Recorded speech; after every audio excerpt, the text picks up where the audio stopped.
We're starting. Hi, everyone. Hi. Welcome to this week's episode of Hollywood Matrimony Live. Thank you so much for joining us. Make sure you check out our website. It's there on your screen, hollywoodmatrimony.com. Go find us on Facebook, Instagram, Twitter, YouTube, and Hive.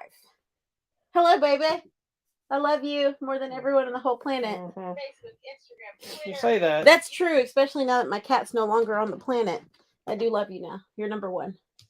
That wasn't a good defense. Okay, guys. Welcome. All right, let's Welcome get started. to this train wreck. I know, but it's fun. It is what it is. It's fun for someone. All of us together. I don't know who that someone is. Forever. I feel like I have glare on my glasses and I don't like it. Well, that's what you get for wearing glasses. I know it is. It's horrible. I need LASIK. You can't. We're not gonna have that. I say how horrible it is, but surgeries. You're like complaining about everything. I know. I'm freaking out about it. Tell me you want a laser shooting in your eye. Actually, the doctor recommended it. Remember when we went to the? Yeah, and you said I'm not doing that because I can't have them shooting lasers in my eyes or something. Because I told him, "Do you see the movie Final Destination where they're doing LASIK on the lady and it's burning her eye and her eyeballs hanging out to the side?" And he's like, "Yeah, you watch too many movies. Hence our movie show. Let's talk about some movies." Babe, what do you want to talk about? We have a plethora. Tell me about this because I have no idea what this is, and this looks bizarre. This looks absolutely bizarre. You would be, in fact, correct. It's a movie called Smoking Causes Coughing. Okay. And it's from the director of Rubber. Yes, I might like it. Hold on. It's Quentin Dubois. Is it Dubois? Dubois? He's French. Ooh la la. Dupieux. Dubois? Dupree? Not Dupree. Not like Jermaine Dupri. Anyway, ever since he did Rubber, but I think it was back in like 2010, he's had a string of these movies that have come out that are kind of strange and weird. Movies. I still don't think any of them are as weird as Rubber. But they're still very quirky. Rubber just but most of them have also been French films. Yeah. I think Rubber was his only commercial U.S. success because he did Wrong Cops. He did the movie Mandibles, which I talked about, where they had the giant fly, which is a great movie. It's so weird. Well, this one continues that string of weirdness with another movie that you either will buy into and get it and have a good time despite its bizarre nature, or you're gonna be like, "What the hell am I watching?" So it kind of borrows cues from the Power Rangers. If you haven't looked at the picture, it kind of looked like Power Rangers. A little bit, right? Yeah. Complete with like the opening sequence, you see them fighting a gigantic man in suit, rubber turtle looking thing. But it's way more bloody. Oh, okay. Right? Like it. But they're the Tobacco Force. And their names, I'm going to read this just so you can understand. Their names and their powers. Okay. Their names are benzene, nicotine, methanol, mercury, and ammonia. And they team up and they shoot cancer at people. They team up, they go, "Let's give it cancer." And they're all like, "Oh, methanol, benzene." And then they shoot smoke at it and then the thing explodes with cancer. Wow. And so they have a moment where they're telling this little kid about them. And they're like, "Don't smoke, it's bad for you." And they're like, "Well, because we're showing you the horrors of smoking and why it's so bad." Yeah. And then he's like, "Look at your dad." And his dad knows they were smoking. He goes, look at that idiot. Don't be like your dad. Right? So the movie starts off thinking you're going to be like this adventure with these crazy superhero theme, right? Yeah. And they're, if you look at the poster closely, down at the bottom next to the robot, there's this weird looking rat creature. Can you see it? Oh, okay. It's a really bad puppet. Yeah. That's the chief. So you see him through the computer screen, and all the time he talks, he's got like a green slime goo dripping out of his mouth.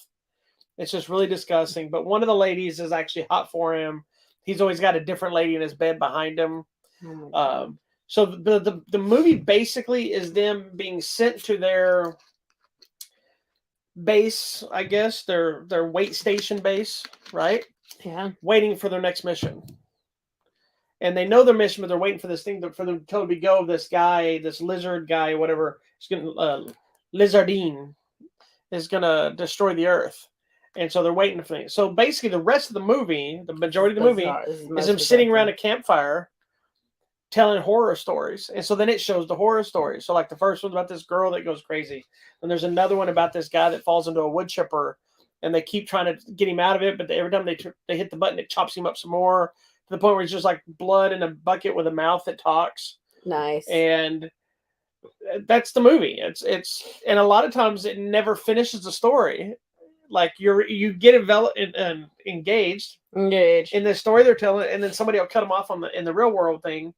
Then they go off on their stories, and there's no more like adventure action stuff. Shit. It's just this weird, quirky, bizarre thing of these superheroes that kind of bored, just hanging out, telling ghost stories, and then dealing with relationships of their own and their own individuality, but they don't, and so their powers don't work as right because they're starting to be more individuals instead of a team. And it's very weird. It's a lot of dialogue of them sitting around talking. That's surprising. It's just so strange, and I loved it. Good. It's weird and it's fun, but if you can understand that if you understand his type of filmmaking, you will expect it's this. Different. Yeah. If you go into this looking at the poster, because the poster looks like fun, looks like it's gonna be superheroes, you're gonna be like, what the hell did I just watch? Well, they're dressed like cigarettes. I get that. Yeah, and that you kind of understand their theme. Yeah. You kind of see it. So, and this robot that's with them, which is their handler, he's programmed for suicide. So there's a scene where they watch him and he just rolls into the water, and they're like, whatever robot just rolling, goes, oh, that's okay, he's programmed for suicide. It's the most bizarre thing but he comes back I've later. ever heard. Like when he comes back again. Thing I thought was really funny too. There's a sequence where they kill this creature and they're covered in blood. I'm talking, this thing blows up and there's blood everywhere, meat, and they're all covered in blood. And they're like, I must like clinch you or whatever before it's too late or whatever. So at the bottom of the robot, open up a little hose, pops out. Excuse me. Like, oh look, and you expect it to start spooning. It's like, it's just a very light, like water hose. And they start rubbing each other like they're trying to clean each other off. And there's even a moment where the rat is making out with a chick. That's really weird to watch. It's just a weird movie, man. Seems very bizarre. It's like somebody gave somebody that was really high money to make a kids movie, but they didn't make a kids movie. They made a whole nother movie. I love this movie. It's weird. It's bizarre. It's right along every other movie he's done. But I can't suggest it because it is an acquired taste. Yeah. Well, I think you would probably like elements of it, and then be annoyed by other parts. His movies are strange because it does just kind of end. It's like there's a thing that I can't tell you without spoiling it, but the big climactic scene, it just ends, and then you're waiting for something to happen, and then it just goes to credits. All the credits run, and it comes back, and the same thing is still happening. You're still waiting, and then nothing ever ends on it. It's very strange, but. All right then. It is. It has a quote from John Waters on the poster. It says, "A superhero movie for idiots. One of the best films of the year." There you go. John Waters makes weird films too. So there you go. That makes perfect. I think he made Crybaby, didn't he? Maybe. I don't know. I think so. Anyway, Smoking Causes Coughing is in theaters and digital and on demand now. Okay. So if you want to see something weird and crazy and different, check it out. All right. Are you okay to talk about this? Yeah, okay. Okay. Something fun to talk about, I hope. This is the new movie, Hart2, Die Harder. Technically, it's season 2. Oh, sorry. Season 2. It's available on Roku if you have Roku or can access it. We were able to just fine. Now, if you don't know the history of Die Hard, not Die Hard, Die Hart. Die Hart. It was a short-lived show that each episode's like 10 to 15 minutes or something. It's awesome. That was on Quibi, which didn't last very long. Remember during the pandemic when we were watching Quibi? Everybody was excited for Quibi when that went away. It was a Quibi exclusive. It was a film about Kevin Hart, who wanted to be an action star, so he was sent to stunt school under John Travolta's character, and then madness ensued. Correct. The movie has since been put together, and I think it was shot as a film. Yeah. And then Quibi chopped it up because it's been since released on Prime Video as a whole movie. Yeah, you can watch the whole thing on Prime. But you could also go to the Roku channel and watch it in its serialized form like it was before. Which was fun. It is required to watch the first movie. Like, you could watch the new season and still get it, but it misses some of the elements and some of the characters that return. Yeah. So season 2 is more of the same. It's Kevin Hart. He's finally become the bona fide action star, but he's not to the level he wants to be at. Correct. So more madness ensues as he tries to navigate his way into action hero stardom, because it feels like in this one he's dealing with like, now I'm getting action roles, but I want to do my own stunts. I don't want to have to always rely on the stunt double. I want to do it myself. He also wants to have that epic action film. Yeah, like he brings this script that's like this big that he wants to make the ultimate action film. And so you have a whole new cast of characters as well as a few from the first series. And this one is released as I think 8 episodes. Like I said, they're 10 to 15 minutes each. It's a quick watch. Yeah, it's fun. It's super fun. I'm sure it'll eventually be released probably on Prime as well again with a full movie.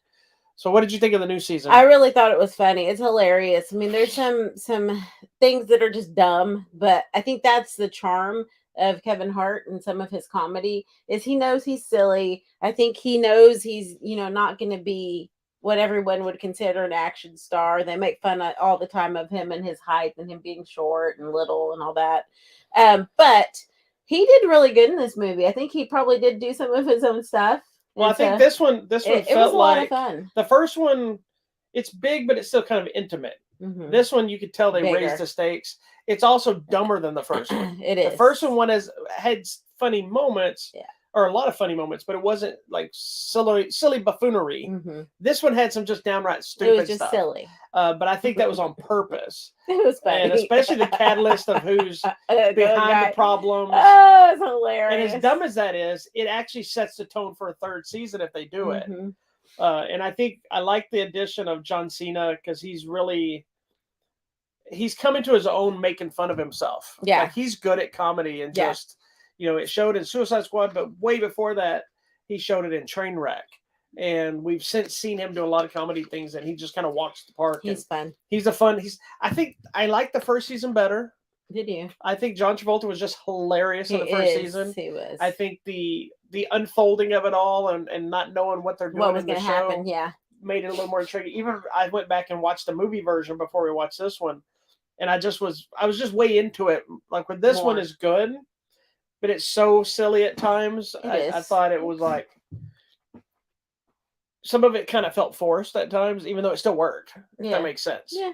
It's like they were really trying to force the laughs and the over the top nature. Yeah, and some of it was a little over the top. Yeah, but it still works. Fun. It's fun. Still fun. I thought it was fun. It was a lot of fun. If you're worried about that you don't have a Roku TV, you have no fear. Like she said, we downloaded the Roku channel app and it played on from Hulu. Yeah, from no, on Amazon. Just Amazon on the normal app TV thing. Amazon TV. Yeah, we downloaded There's the Roku channel app. It doesn't cost anything. It was free. You just downloaded it. Because we were like, we don't have Roku. We're like, and I'm like, your parents have a Roku TV. And, you're like, their TV's in their bedroom. I'm like, well, let's go sit on their bed and watch. They sent me all the copies. There was a whole back and forth. They sent me a thing for us to review it, but then it wasn't connecting right. Nah, and then that made us just start looking. We're like, oh, we can just do it so we can watch it live now. Who knew? Anyway, I believe it's 8 episodes. All 8 episodes are available now on the Roku channel. Yeah. And you can watch season 1 and 2 just right back to back if you want, or you can bounce between Prime and this one. Yeah. So it's a lot of fun. Hart2, Die Harter. There you go. Now, I don't know what they're going to be on the third one if they make it, but we'll see. Okay. Where do we want to go now? Wherever you want, my dear. Let's talk about this. All right. Let's just change it up. The latest DC animated feature. Batman, the Doom that came to Gotham. Which is another one that is based on a miniseries. Correct. Which is... I was going to tell you that. Like, hey, babe, I know it's based on a married series. Like, I knew anything. You didn't know that. I didn't know that. I did know that. But it was done by Richard Pace, Troy Nixey, and Mike Mignola, who, if you don't... You probably don't know who Mike Mignola is. Mike Mignola is the creator of Hellboy. Of course I know Mike. We're like this. He's the creator of Hellboy. And I think he wrote it and did the covers for it.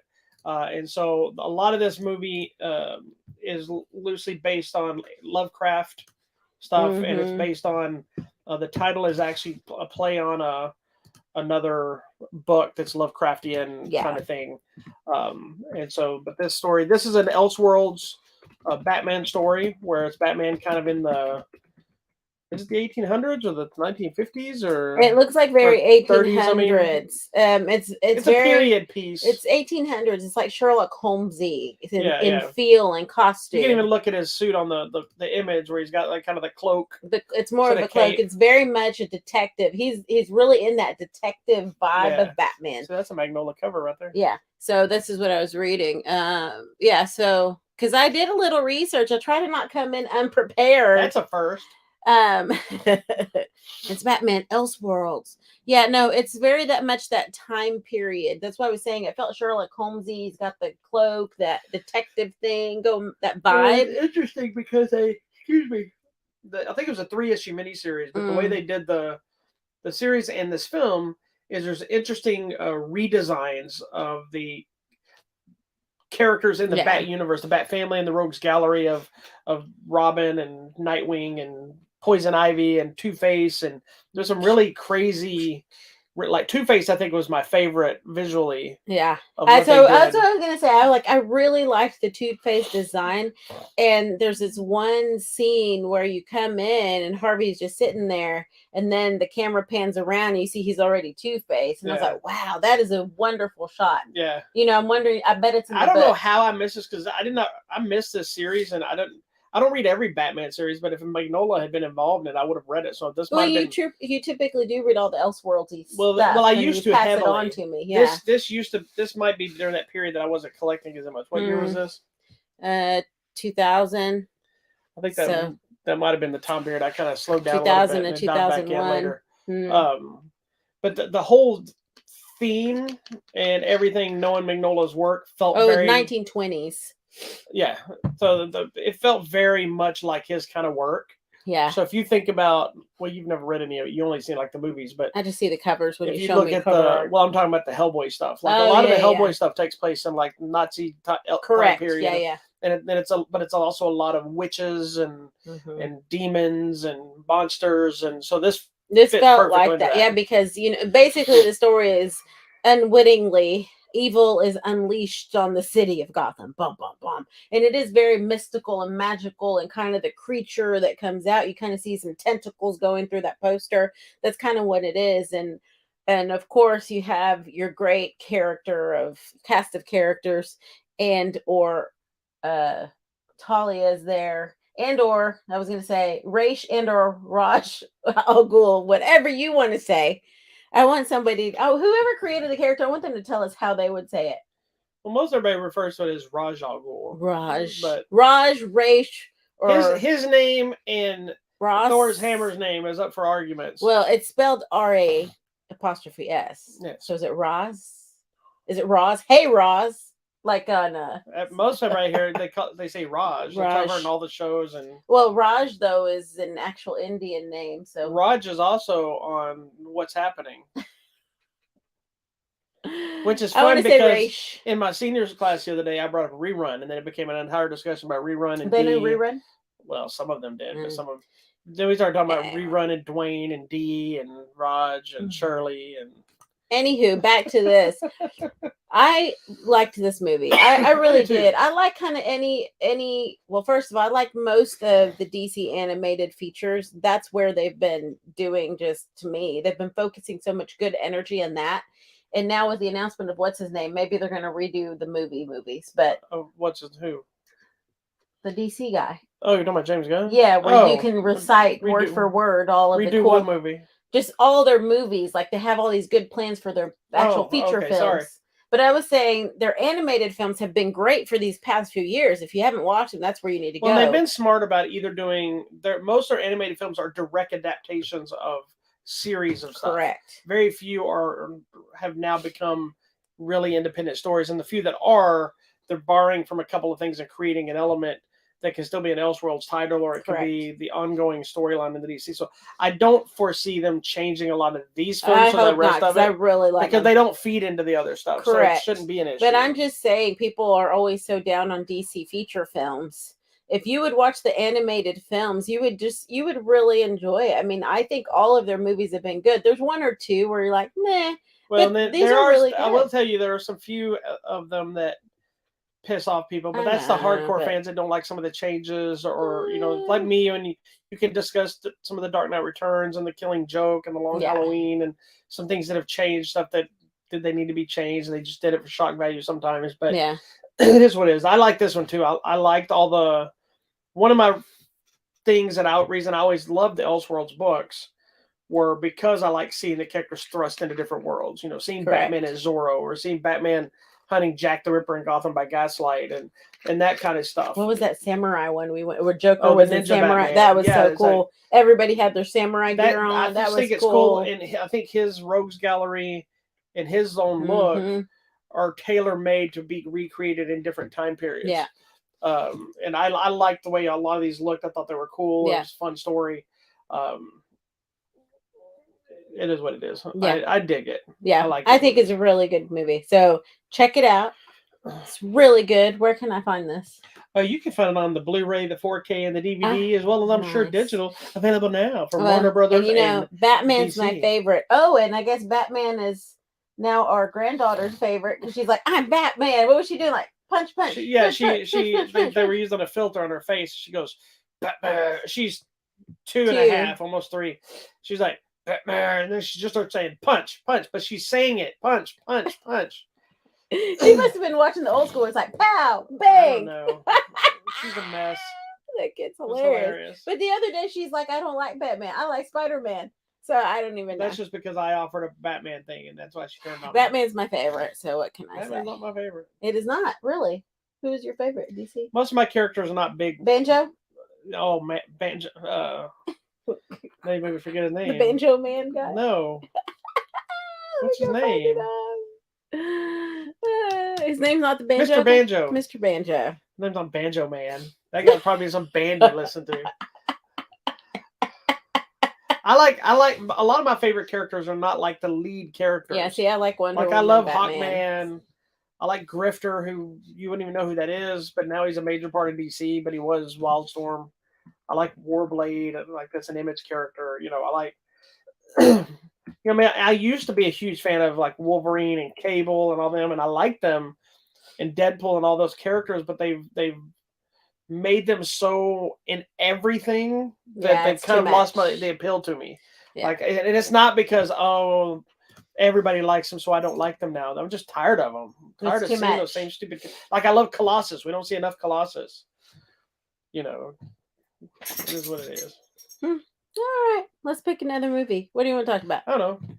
Let's talk about this. Oh, what? Let's talk about this. All right. Next. This next one came out last week, I believe. We're too big. Oh, I put us so small. It's the movie A Good Person. A Good Person with Florence Pew Pew Pew Pew. And Morgan Freeman. There you go. The voice. Written and directed by Zach Braff. Which to me, by the way, when I saw that at the end, I was like, what?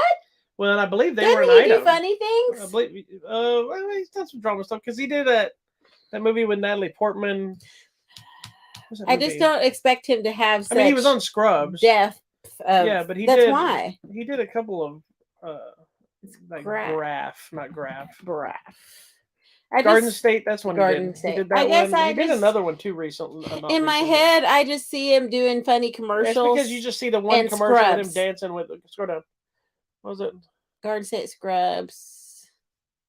Oh, that's acting. You look at director is what I would look at. What are you doing? What are you doing? Just go back at the top. They changed the whole user format. Click on director. No, that takes it away. There it is. Shrinking. That's what he did. Shrinking. That's what we've been watching. But yeah. Yeah, I mean, I'm pretty sure him and Florence Pugh were an item for a while too. That's probably what. But I mean, I guess in my mind, he's still Scrubs. You didn't even watch Scrubs. No, I've seen clips of it a lot. You just know him from that commercial. Because they would do like little funny clips of Scrubs because there were like funny little bits, and so it'd come out. I don't know. I guess I didn't expect him to do something so emotionally stirring that had me crying in the theater. That this one's go over here like.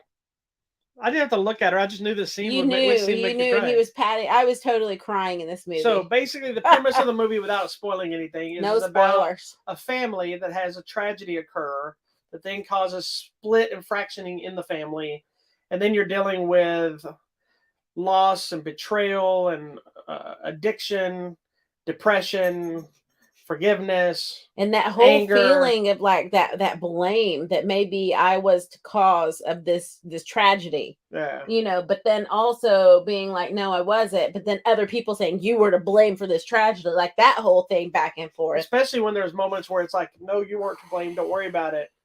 And but then it turned around and said, no, you were. Anger. It's like, yeah, you were. This is one of those movies too that it's a very, very good movie, and I think the Pew, which I will now call her, is excellent in the film. I think it's one of her best performances, in my opinion. I agree.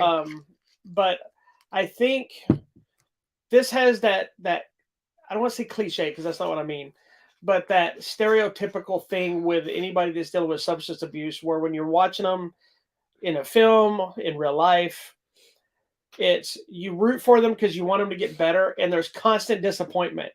Like every time things are going well, a left-hand turn goes and makes it worse, and you just get at some point you're like, it is your fault, stupid, you know. And well, but you can't you get like, as dealing with somebody who had family members that were on drugs, you see it abuse. Is they were doing really well and they go years and everything's great, and they make that one turn that changes it all and goes to the crapper again. And it's after a while it's really hard to believe in them, and this movie has a lot of that. Yeah, and that's what I was gonna say. I mean, I feel like it's the real life story of addiction. I'm like, they showed it, you know, just that one thing that can cause the next thing that causes the next thing, and it becomes this thing, and everybody's watching it and everybody knows, and it's like you wish you could just like grab them and shake them and it fix it, but you know it doesn't.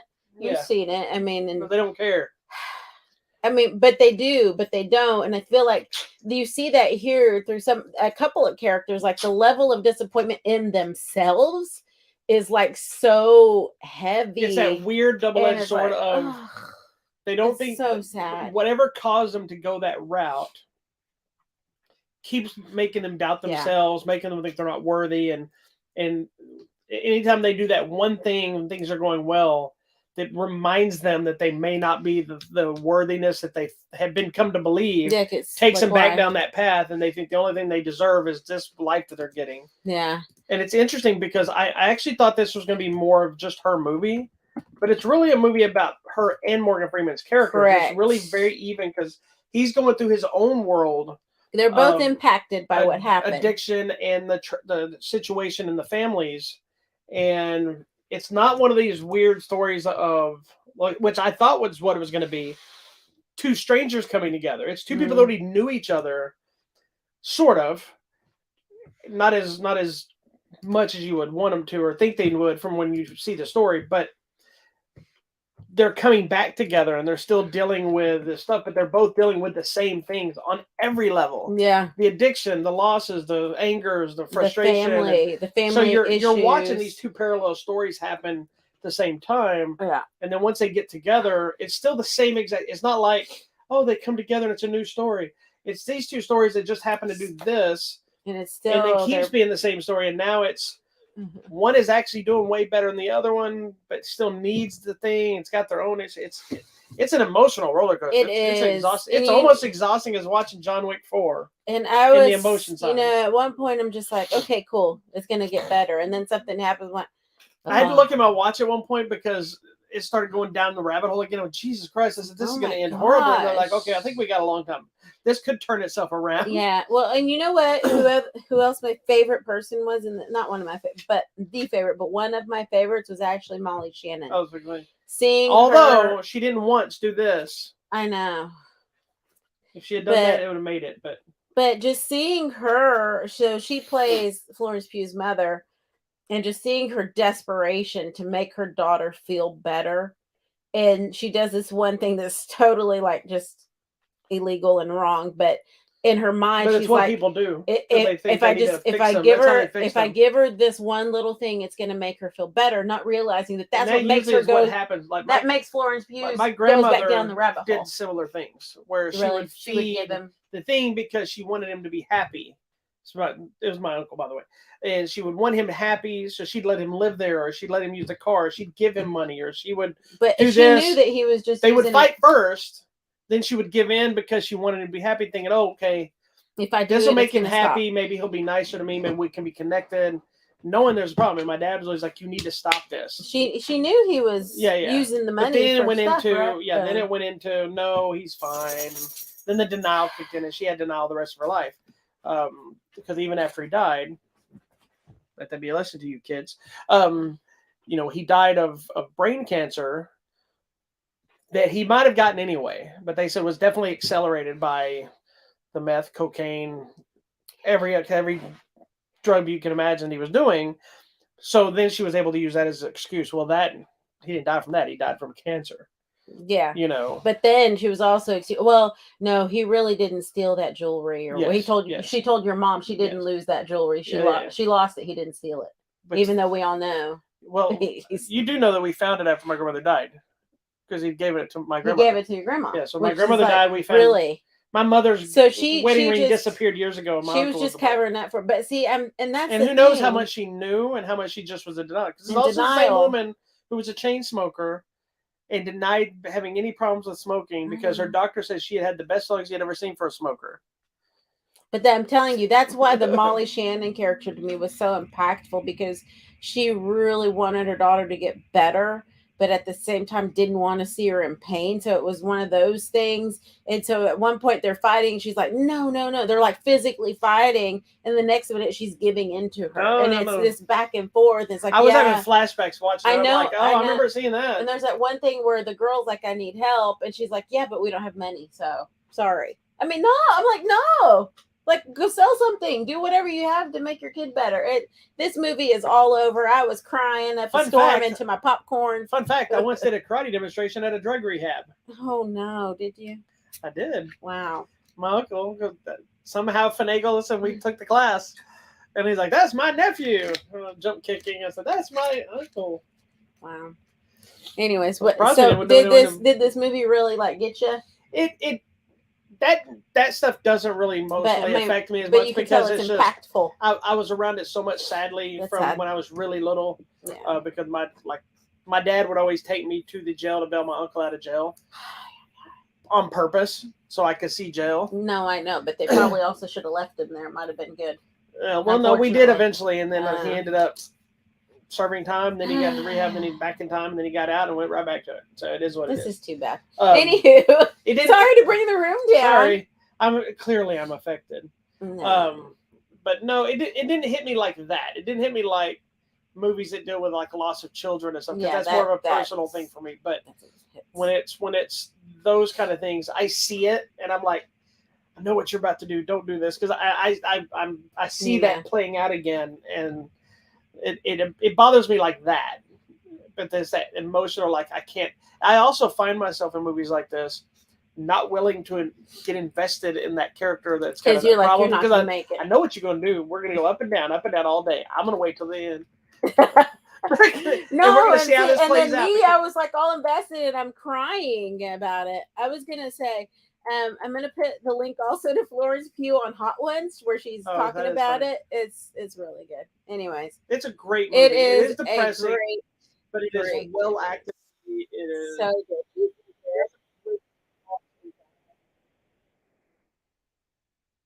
There's a lot of, like, we always joke about hearing Morgan Freeman's voice as the voice of God, but there's moments and there's stuff that he says stuff that's very un-Morgan Freeman like. I was just like, some of it was hilarious.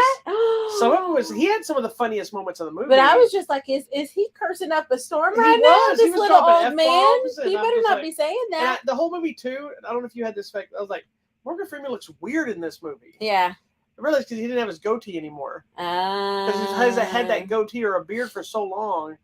It's just Morgan Freeman face, and I hadn't seen that in a while. I was confused. Well, I think too because he doesn't. And he didn't have his earring in. And he didn't have his hat on the whole time, so you get to see just his little old man hair just kind of combed back. I was like, that's weird. But anyways, this is a really good movie. I would say go watch it right now. My hair is jacked up. Well, look at it. I know it's all curly in the front and weird in the back. Well, it's because I didn't comb it after class. No. Well, this is the hair of somebody that did some training today, and we were doing throws and takedowns and fun. Arm bars. All right. Look at this side over here. Look at this side. Let's talk about something funny. Let's go here. All right, guys. My hair looks like Frank Grillo. His hair is always that big, crazed. Let's talk about Murder Mystery 2. Not to be confused with Murder Mystery 1. Oh, hey, don't worry. I've got the poster. There was a Murder massive Mystery hit for 1. Netflix back in 2019 or 20. I don't know. But it stars one Adam Sandler and Jennifer Aniston. Thank God it doesn't have two Adam Sandlers. Yes. It was 2019. So this was the one where the couple, they've never been on vacation. They decide we're going to go to Europe. And while on the flight, she meets someone who's actually a duke or a count or something who invites them to their yacht. Oh, the first one? Yeah, the first one. And a murder happens. It happens that Adam Sandler's been trying to study to get the detective license with the police agency. And she's a hairdresser. She's a hairdresser. And they solve a mystery. Well, guess what? Part basically, if you think about it, it's essentially Knives Out, but comedy. Yes. That's basically super what it is. Super fun. And Murder Mystery 2 is Glass Onion. So Murder Mystery 2, some of the people they met on the yacht invite them to come to a wedding. And guess what? I bet you can't guess what's going to happen. A murder happens. So this one, the second one, I think the first one's funny. I was surprised. I read a couple of reviews for part 2, and the people that were referencing back to part 1 were talking about how bad it was. What? How it was unfunny. And I'm like, what did you watch? We rewatched it before we watched the second one. I thought it was hilarious. Anything where it has somebody's like, can you put my hand on? Can you put my hand on? They switch hands so you can smoke. I mean, how is that not funny? I think it helps because this movie's could have been kind of, the characters can be played kind of by anybody. Yeah. But the reason it works is because Sandler and Aniston are actually real life best friends. They are. And their chemistry, this is their third movie together, and their chemistry is there. They're so you fun. believe them as a married couple, even though visually she's out of his league. You believe because of the chemistry. Don't know. No, I'm just saying. He's a nice looking dude. I'm not saying that. I'm saying in the movie, when you're watching the movie, he looks like this little dopey Jewish guy, and she's kind of like this hot chick, Well, if you saw him in that Diamonds movie, he's no dopey. He's money Jewish guy. I know that. I'm not saying he's. I mean, he's very. Is his wife pretty in real life? You've seen her. She's the stewardess in the first movie. Oh, yeah, she's cute. She is pretty. She's an actress. That's where they met in something. But anyway, doesn't matter. That friendship, but their chemistry I think, shines through the relationship, and you believe their relationship, and you believe their arguments, and you can tell they're both having a blast shooting the film together. So fun. The second one actually stepped its game up. Mm-hmm. Then the new one, they're already, like, after all the events of the first one, they've now become detectives. Yeah, they're starting their own detective agency. So it's how many years later? It's taking on cases. 4 years after the original film. Yeah. Although it does pick up exactly at the same moment of the original one, gives you a quick recap, and then drops you headfirst 4 years later when they're now running their detective agency. Correct. So fun.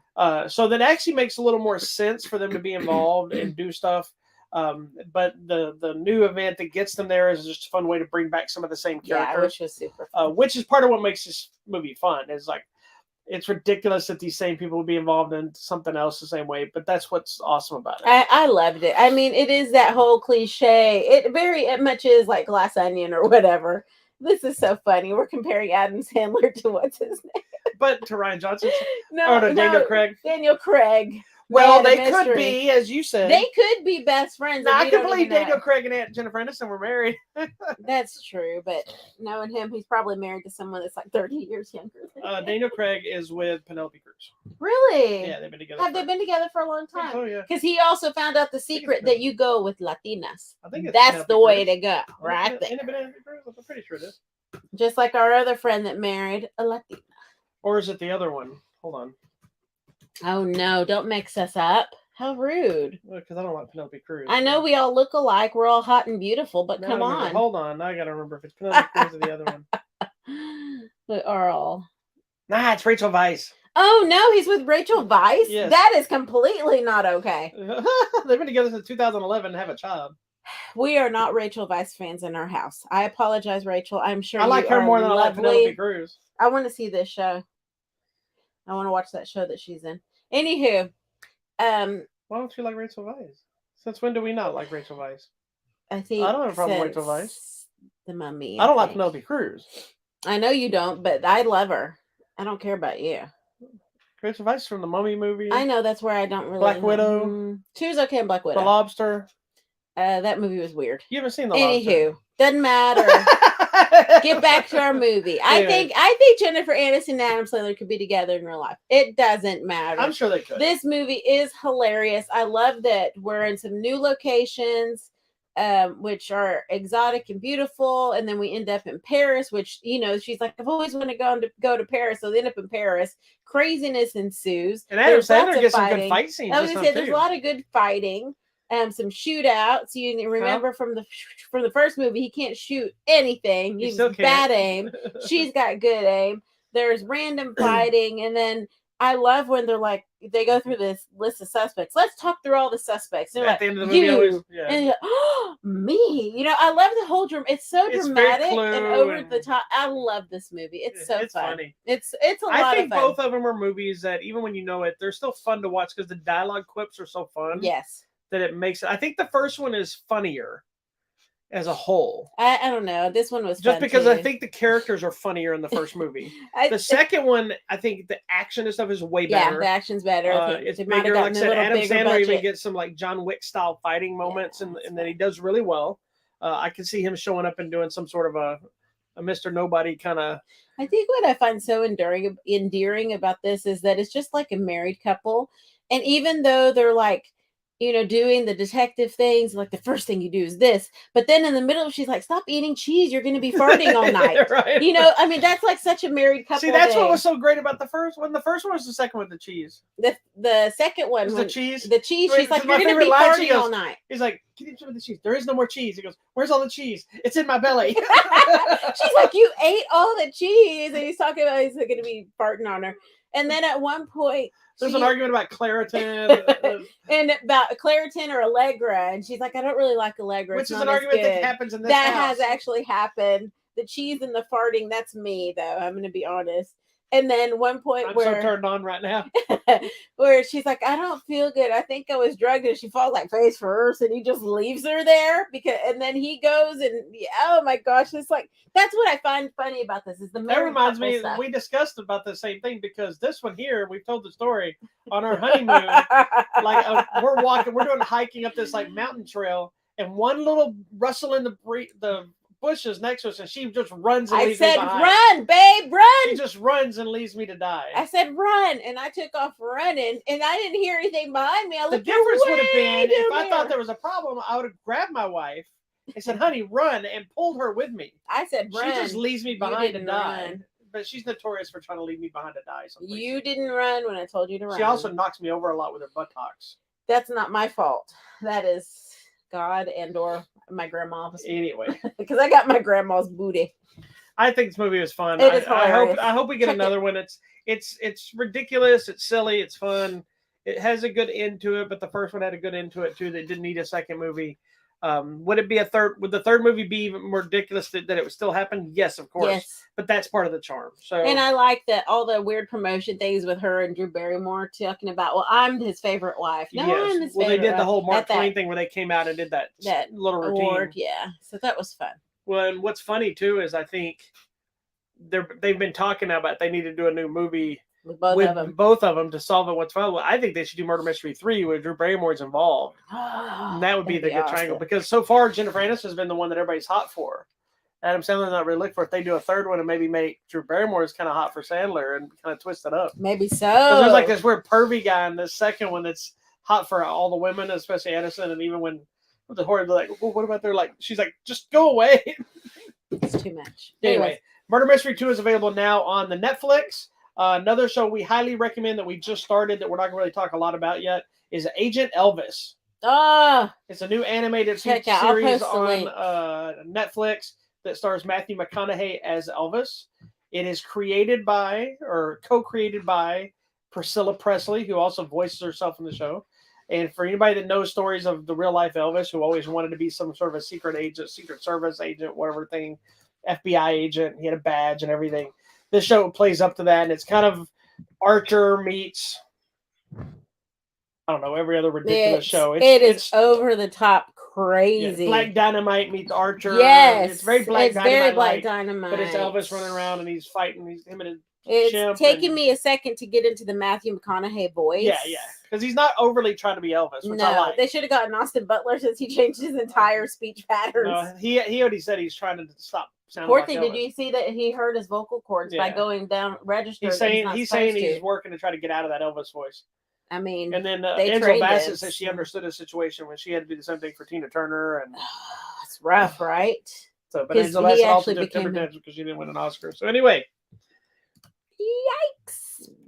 She did. Let's just all right. Moving on. What's next? We got anything else? Okay, we got two more, buddy. Which one do you want to go? I don't know. You want me to do mine? Yeah, let's do this. And then we can end on one together. Yes. All right. The next one is the #1 movie in the country right now. Is it really? It is, which is Dungeons & Dragons: Honor Among Thieves. Now, I know you don't have a high opinion of this film. I don't know. You haven't seen it. I'm talking about, high interest in this movie. I might. The only thing I know about Dungeons and Dragons are all the guys we would always see at the comic book store just sitting there. Well, because they're playing a game. It is actually a very complex game of numbers. I might do good. So that's why I think my friend that's playing, he tells me I would do good. You would, because all the whole thing is strategy and math. It's strategy and math. It is in fact true. Because a lot of it's like you have your dungeon master telling a story, and they're like, okay, you walk into a room and there's 2 dragons, and you have to roll this dice, and you have to score this, and you'll get a critical hit. But if you get this, you got to lose this. But then you have I have the sword that gives me a +7, and you add the power. So it's a lot of that stuff. But the campaigns are usually they're not like Warhammer, where you have a bunch of miniatures, and it's literally you with a bunch of papers. Okay. And having conversations about it. So I'm sure there are Dungeons and Dragons levels where they bring in actual dragons and all physical stuff. So anyway, back in 2000, they had a Dungeons and Dragon movie that had Marlon Wayans in it, some other people, that is just not good. I enjoy it for what it is, but it is not a good Dungeons and Dragons movie. It bombed at the box office. It did spawn 2 sequels that were equally as bad. So the franchise kind of, give and take, pretty much we all thought were dead. And for those of you who don't know, Dungeons & Dragons has been around since 1974. The 70s, yeah. So the year I was born is when Dungeons & Dragons started. So now we jump all the way ahead, and we now got this new movie, which part of the reason this movie is so funny and works so well is the creative people behind it. Because it's Jonathan Goldstein and John Francis Daley, who John Francis Daley you will know when you see his picture. If you go look at the directors, look at John Francis Daley. You'll know him. That guy. Oh, that guy? He is one of the directors and writers, and obviously super geek. And so he's pretty prolific in the writing and directing films. Wow, good for him. If you go look at his resume of stuff, you'll be like, wait, I've seen all these movies and didn't know. Yeah, I didn't know. But what they've done is they've crafted a fun movie that feels like you're going on a campaign. It's got a little tribe of people. They're little group, and you got one of each thing. You got a barbarian, you got a bard, you have a sorcerer, you have a whatever, and you have a shapeshifter or whatever she is, and then they're going on this adventure. And they were smart to not only bring a lot of humor to it.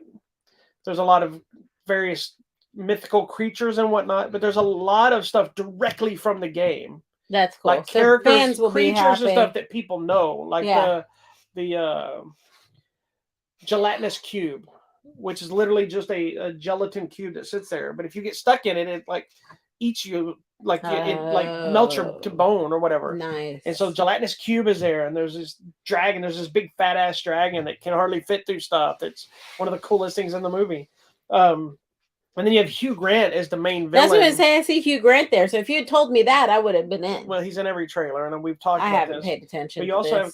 Did you care about Chris Pine? I'd rather see Hugh Grant, honestly. Okay. But Hugh Grant is funny. I'm a Hugh Grant fan. He is super over the top, whacked out, fun in the movie. He's pompous. He's a jerk. And then the lady that's in the back, she's kind of the evil wizard that they're dealing with. So it's a fun movie. It's dealing with people. But there's more to the story of people trying to find who they are and their purpose in the world and why they're doing this. And it's not just, look, dragons, let's run. How's Michelle Rodriguez? Because this looks awesome. Like something about, she looks like. Well, she plays the barbarian. Yeah. So she's just badass and beating shit up. She was good in that last thing we watched. Yeah, she looks to be having fun, but she also has a penchant for little tiny people. Well, in the movie. That's okay. And for those wondering, there is a awesome Easter egg nod to the original Dungeons and Dragons animated series as well. That was so fun to see.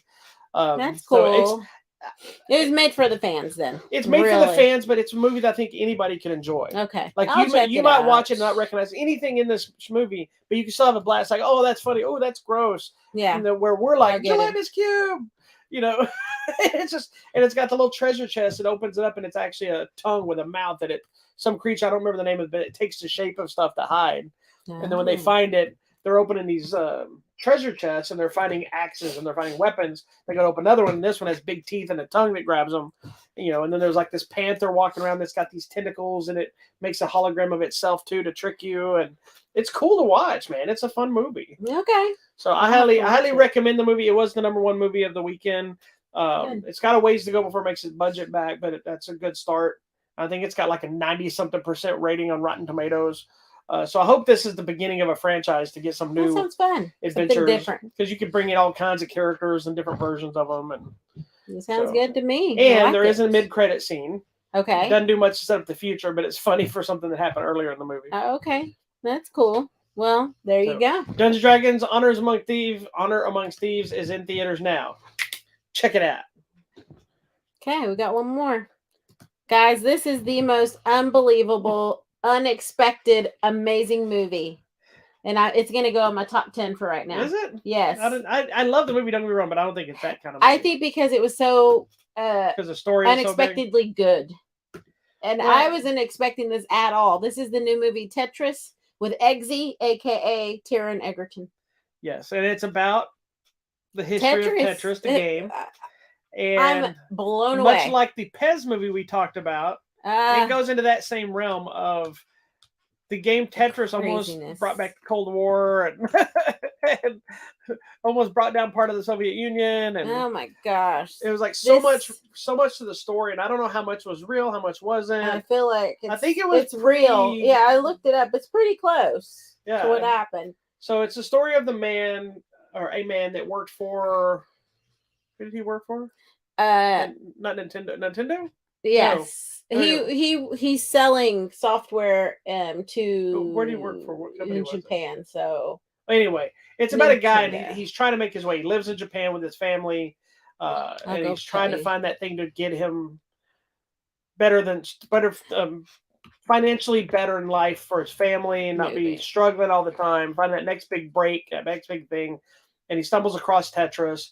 And then it becomes just this whole whirlwind of trying to get the rights to Tetris and fighting Nintendo and fighting this other firm and all these different people that were kind of in relation to it. And then fighting the entire Soviet Union because Tetris was created in the Soviet Union. Yes, correct.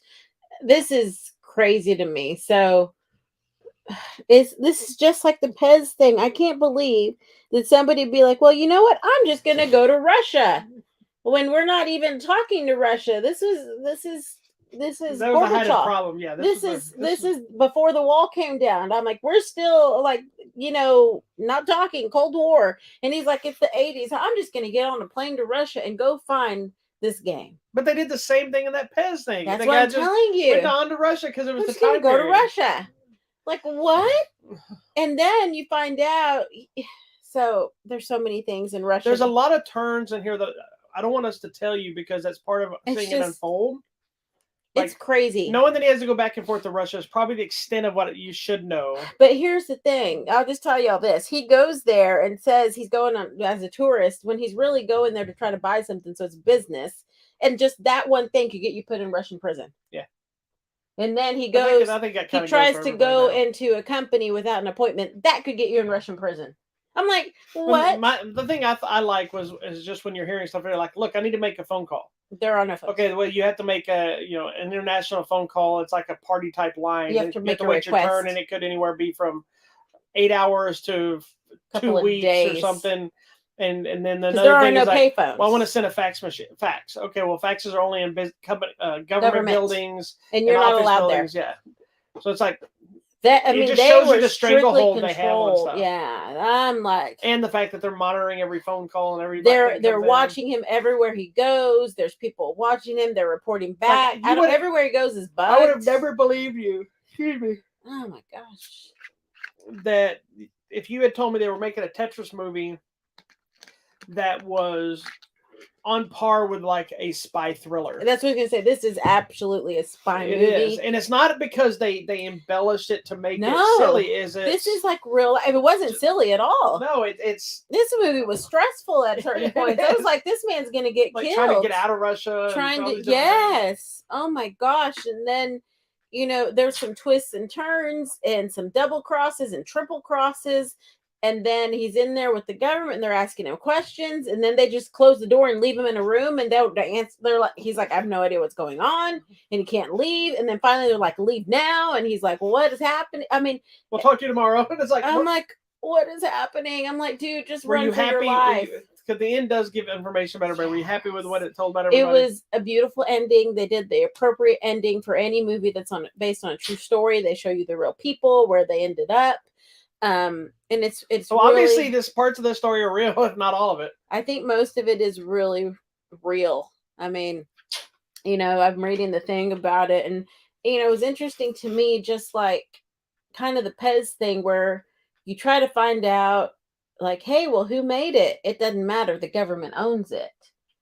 Yeah, because they're not allowed to make anything and sell it. Correct. The government takes whatever you make. Yeah, so if you create something, the government takes it. So if you want licensing rights, you have to talk to the government, not, or the business that created it, not the individual. And then it's interesting because, it goes into who has the rights for this and who has the rights for that. And that's how the Pez guy got through the loophole, is nobody had filed at the airport that the Pez belongs to whoever. Yeah. So that, which but kind of plays in the same thing in this. Yeah. Of like, well, who owns the rights? Contract, the way something's worded, made them have the rights that some people had rights they thought they had that they may not have actually had because that wasn't defined the right way. And it's very interesting, and what makes you also understand why things are so insanely defined and everything now, because it's those one minor loophole can change everything. Yeah. This movie was crazy, you guys. It is actually a wonderful spy thriller, espionage. It's kind of funny thing. Too. It is, and it's fun, but it's also some heartfelt moments. Way more entertaining than the game.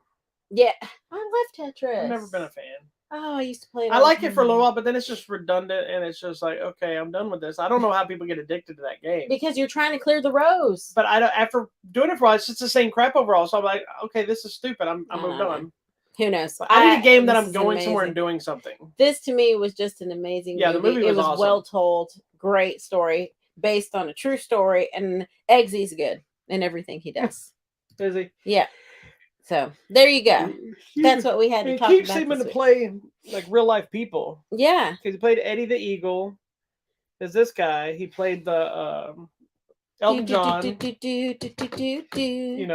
was the other one he played? I want to say, hold on, I think I wrote it. He did something else. He just does good things. Oh, and the TV Apple series Blackbird. I've been wanting to watch. Where he plays like a serial killer or something. Oh. And then of course, I just like him. Then of course he brought the Eggsy from the comics to life too. So yeah, I mean he's just so good. Anywho, check it out. And all I could think of after watching this movie was that I'm just as excited for the upcoming movie about Flamin' Hot Cheetos. There's a movie about that? There's a movie about the I believe he's a Mexican janitor that created the Flamin' Hot Cheetos. Right. There was a whole controversy about this. What's her face is directed? Some Hispanic lady that's Desperate Housewives. She does TV commercials about Flamin' Hot. Is that it? Mm-hmm.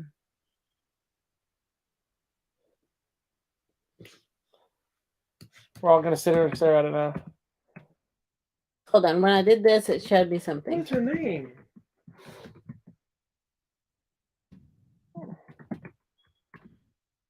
Hurry up. We're just sitting here in silence while you type Flamin' Hot Cheetos on the screen. I have no idea. I don't know. Flamin' Hot.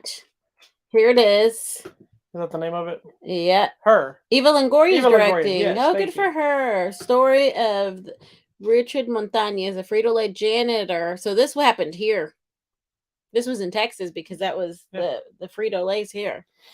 I remember this. He came up with the recipe and then they stole it pretty much, right? Yeah, so that's why I'm interested to see this movie. I think it's going to be interesting. I think it'll be good. I really love true stories like this because sometimes the stories are so much more insane than you would think.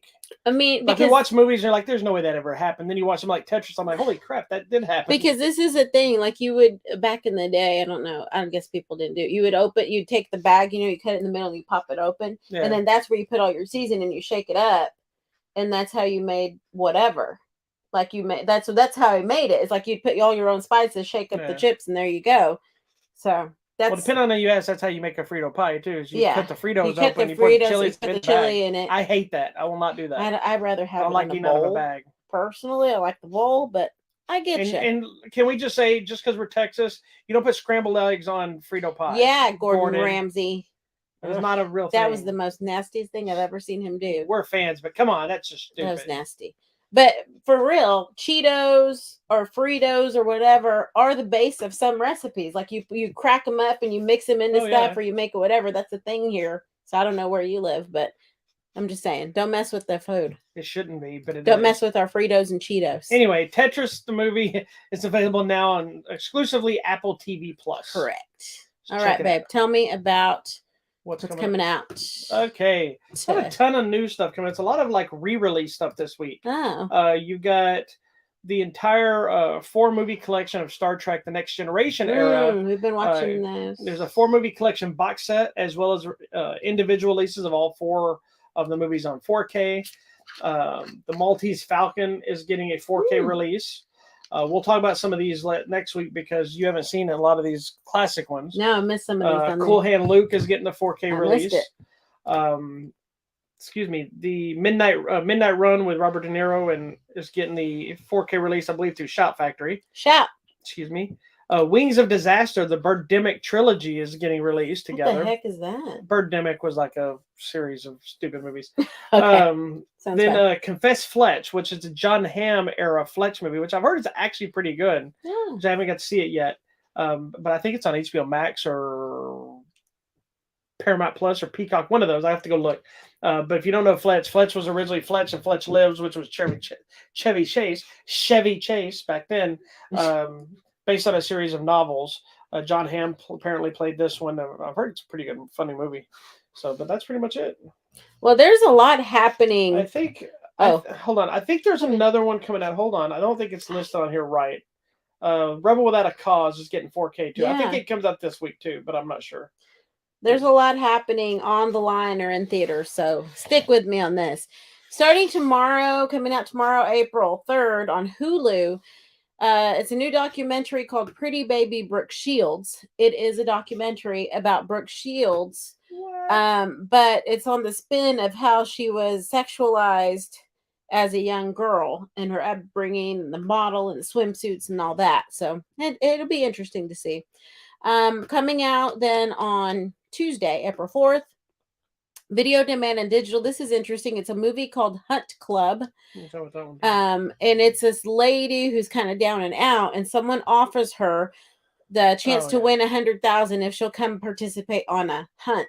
I will watch any movie. I think they offered me that screening link, but I will watch any movie where humans hunt each other. Yes, I just love that. She didn't realize that she was all the women are the ones being hunted. I don't care if you're hunting people. I'm in. It's Mina Suvari, so I'm in. Oh, I don't care about you.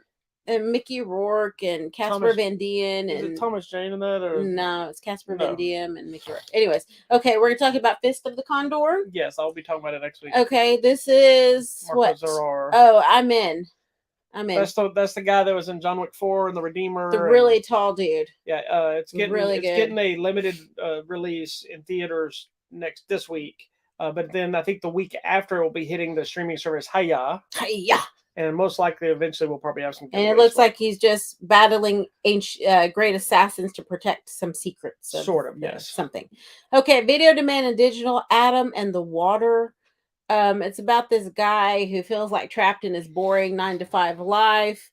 He meets this lady, Eva, who transforms his life, but suddenly it's like, ooh, something crazy is going on. Video Demand and Digital. This looks interesting. A movie, Juniper. It's this lady who's retired and now she's just sitting around, got a drinking problem, nothing good going on. Her grandson's dealing with being kicked out of boarding school, and they're dealing with that together. So they're living together and figuring that whole life thing out. Also, video demand and digital colorblind. It's this lady who is a colorblind black artist, moves into a new neighborhood with her son. It says in their challenge to see the true colors of people. All right, then we move on to Wednesday. Things are being released on Wednesday. That's weird. Haven't seen that in a while. Yeah, but people do. So coming out in theaters is the I movie didn't realize that was Air. both of them are Wednesday? Wow, yes, okay. Air, about the Air Jordans. This looks great. It's Ben Affleck, Affleck, Jason Bateman, and then of course Ben Affleck's best friend Matt Damon, and Viola Davis and Marlon Wayans. It looks amazing. Chris Tucker, hadn't seen him in a while. And it's about the story of the Air Jordans, so it looks really good. Also coming out on Wednesday in theaters, Super Mario Brothers the movie. I'm excited to see it. I know nothing except I thought you said you didn't really care about it. I don't know anything about it. I've never played it. I don't know anything. There's already controversy. It looks super cute. Why? Because they don't like that they cast Chris Pratt to play Mario. Because they were like, why didn't they cast more of an Italian voice? Because he's supposed to be Mario. I know, but then that would be... One of the things that people don't understand is when they voice cast a movie, they're trying to sell the movie on the names of the actors that are in the movie, as well as the property. Is he not Italiano? I don't know, but he doesn't talk like this. Most like of them Mario. don't, and I think that would be offensive in a way. It probably would to somebody, but that's how Mario was talked back in the day. It was a Mario and a Luigi. Well, you could get Stanley Tucci. He's Italian. Well, they should have just brought back Captain Lou and John Leguizamo to play Mario and Luigi. Or no, Bob Hoskins died. Bob Hoskins. I think Bob Hoskins played him in the movie with John Leguizamo was Luigi. And then when they did the TV show, I think Captain Lou Albano was Mario. I think. Maybe. I don't remember. He was Italian. And his rubber band face. Yeah. All right. Coming out to Prime Video, a movie called A Wing and a Prayer. It's a small town pilot. It's a Dennis Quaid movie. It's Dennis Quaid flying a plane, forced to land to save a family. It's a Jesus movie. It's a Jesus movie because it's a Roma Downey movie. So that's how you know. So it's Dennis Quaid, Heather Graham, Jesse Metcalf, a couple of other people. So if you're into that, that's cool. Coming out on Friday, I'm excited to see this. It's in theaters. The movie Paint, starring Owen Wilson. It looks a little bit like it's based on Bob Ross. A Bob Ross type character where he's the famous painter on the station. I heard him saying something. He said that the wig did most of the work. Yeah, and then a new younger artist comes on the TV, and it's a rivalry that begins. Coming out in video on demand digital, here's a documentary for my love, Living with Chucky, an in-depth look at the making of the Child's Play franchise, based on kind of the perspective of filmmakers that grew up with him. It does have interviews with Jennifer Tilly and Brad Dourif and a bunch of other people in the creator. So you're going to like this one. Of course I will. And it talks about the lasting impact in the horror community. Has it had a lasting impact? I think so. It's still going. All right. Also, video demand. Spawned a remake, numerous sequels, and a full-on TV series. Video demand and digital. One Day as a Lion. I believe we have this to watch. It's Scott Conn. Is that the Dolph Lundgren movie? The J.K. Simmons, Taryn Manning, Scott Conn. I know, but there was somebody else in this Virginia movie. Madsen. I don't know. There's some kind of hitman out to get some money. Don't know what's going to happen. We'll talk about it. I'm excited for this one. It's a Netflix movie called Chupa. Guess what it's about? About a lady's fat front part. No, it's set in Mexico, and it's based on... I know about the chupacabra. A chupacabra. A teenager finds a young chupacabra that's not doing well, and so he wants to help it. And then is this an animated film? I have no idea. It finds a young chupacabra. It's like a young chupacabra hiding out in his grandpa's shed, and he wants to help the mythical creature and save it. We'll see. Wow. Also coming out to Netflix, I think this looks kind of cute. It's called Oh Belinda. It's a little comedy where this lady agrees to do a commercial, but suddenly she's pulled into the commercial world. So we'll see what happens on that. Coming out to Prime Video, there's so many movies. I'm sorry. Gangs of Lagos. It is a gritty action crime thriller about this group of childhood friends who are navigating their way through Lagos and kind of get pulled into some craziness. So I think that looks really interesting too. And I'm glad we're getting something based in another country, a little more ethnic about their streets and gangs or whatever's happening. I don't know, but I think it looks really cool. That might be it. Video demand digital, something called Balloon Animal about circus performers and traveling families. Peacock. Praise This. It's a musical. I'm just telling you, there's some crazy things. He moves to Los Angeles, gets in with the bad crowd. We'll see what happens. And then Saturday, the last thing I'm going to talk about coming to Netflix, a movie called Hunger. It's about this lady that's running her family's noodle shop, but then decides to join Team Hunger, which is led by a famous chef who introduces her to the dark side of fine dining. That's it. Sorry, there's so many things to watch. That sounds like The Menu and Pig all mixed together. There are tons of things for you to get out there and watch. And if you don't want to get out, there are tons of things online. So we hope you watch some movies this week and have fun. That's right.